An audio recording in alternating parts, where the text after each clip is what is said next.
Yes और no से बातचीत कभी नहीं सुलझती।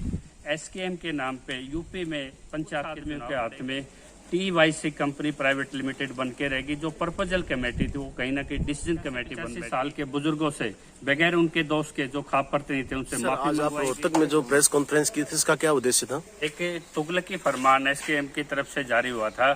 4 अगस्त को हरियाणा संयुक्त किसान मोर्चाओं के 3 एजेंडे लगे हुए थे वहां पे मीटिंग में, जिन पे कोई फैसला नहीं हो पा रहा था और उन्होंने फैसला लिया था कि हमारे मंच भी गैर राजनीतिक रहेंगे और जो बातचीत में सरकार की टेबल पे बातचीत खोली जाए और उसमें MSP मुद्दा सर्वोच्च मुद्दा रखा जाए। यस और नो से बातचीत कभी नहीं सुलझती। हो सकता है कि मिशन उत्तराखंड से, मिशन पंजाब से आप CM भी बन जाएं, लेकिन फिर भी फेडरल सिस्टम में आप PM से बात करेंगे, बातचीत से ही मसले हल होते हैं। तो MSP को सर्वोच्च मुद्दा रखिए। और जिस तरह साइलोज की चेन पंजाब में जैसे रुकी है, तो धनखड़ साहब ने कई बार ये मामला अंदर इन हाउस मीटिंग में रखा कि आप इसमें सहयोग दीजिए, इन चेन को रोकना होगा, क्योंकि जहां कानून होल्ड पे है लेकिन इसका आज प्रसार जमीन पर हो रहा है।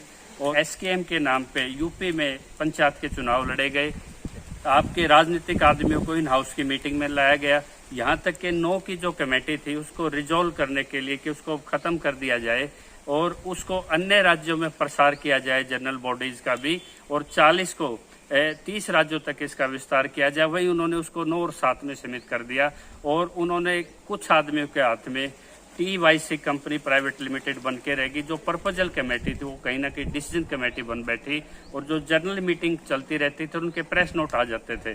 तो जब एजेंडों पे कोई वो ठोस फैसला नहीं ले पाए, यहाँ तक कि हमारे कई साथियों का वहाँ अपमान हुआ।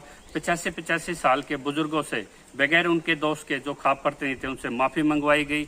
यानी कि हरियाणा में की तरफ से जो रखवाली आप लोगों ने दी थी, जब वो एजेंडे के फॉर्म में अंदर जाती है और जब उन पे कोई फैसला नहीं होता और उसका बहिष्कार कर चुके होते हैं कि हम आंदोलन में सक्रिय रहेंगे लेकिन हम आपकी मीटिंग का हिस्सा नहीं रहेंगे, लेकिन जब इन्होंने लगा कि इनके सवाल बार बार उठते रहेंगे और आप अपने राजनीतिक मंशा पूरी नहीं कर सकते, जब तक ये किसान जो शपथ पत्र दे चुके हैं, जिन्होंने चंदे नहीं लिए, जिन्होंने हमेशा किसानों से 8 महीने से पहले से भी लड़ाइयाँ लड़ी हैं, 3 याचिकाएं हमने हाईकोर्ट में इस आंदोलन के चलते चलते किसानों के पक्ष में डाली।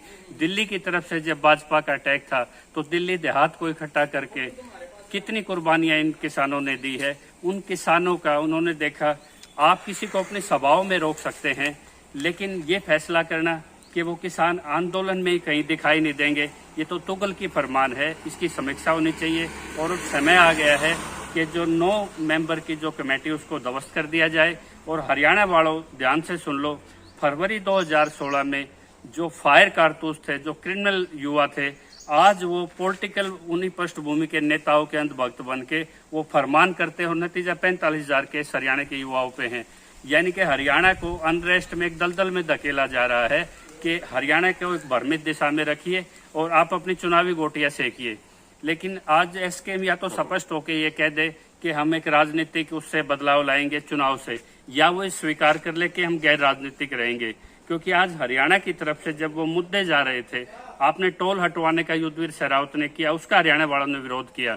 तो जब आपको विरोध करने के बाद इन्होंने प्रेस नोट जारी किया और इन्होंने 108 संगठन देश के 25 राज्यों के प्रधानमंत्री को चिट्ठी लिखी और आपको बार बार किया कि पहल आप कीजिए।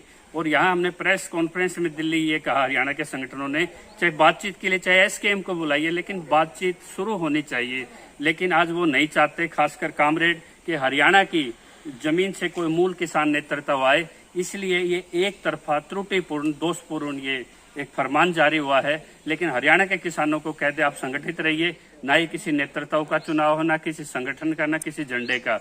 आपको दोबारा पूर्ण समीक्षा करनी पड़ेगी और नेतृत्व के लिए तैयार होना पड़ेगा। और नेताओं से पूछो कि जिनको आप एक एक करके, कहीं आप नैन साहब को बाहर कर रहे हैं, कहीं चटूणी को बाहर कर रहे हैं, कहीं प्रदीप धनखड़ को बाहर कर रहे हैं, आप जिस तरह से कोर्ट बन के फैसले कर रहे हैं, आप लोगों को जोड़ नहीं तोड़ रहे हैं। आप मोनोपोली आपकी आ गई है कॉर्पोरेट के साथ फिक्स होके। आपका ये खेल आपको खत्म करना पड़ेगा। यही आज स्पष्टीकरण यहाँ से किसान नेताओं ने इकट्ठे होकर दिया है कि हम लगातार किसान आंदोलन में बने रहेंगे और मुद्दों पे चाहे हमें अमेरिका जाना पड़े या संसद के किसी सांसद से या सरकार के किसी टेबल पे भी जाना पड़े, हरियाणा का प्रतिनिधित्व टूटने नहीं दिया जाएगा। जय किसान।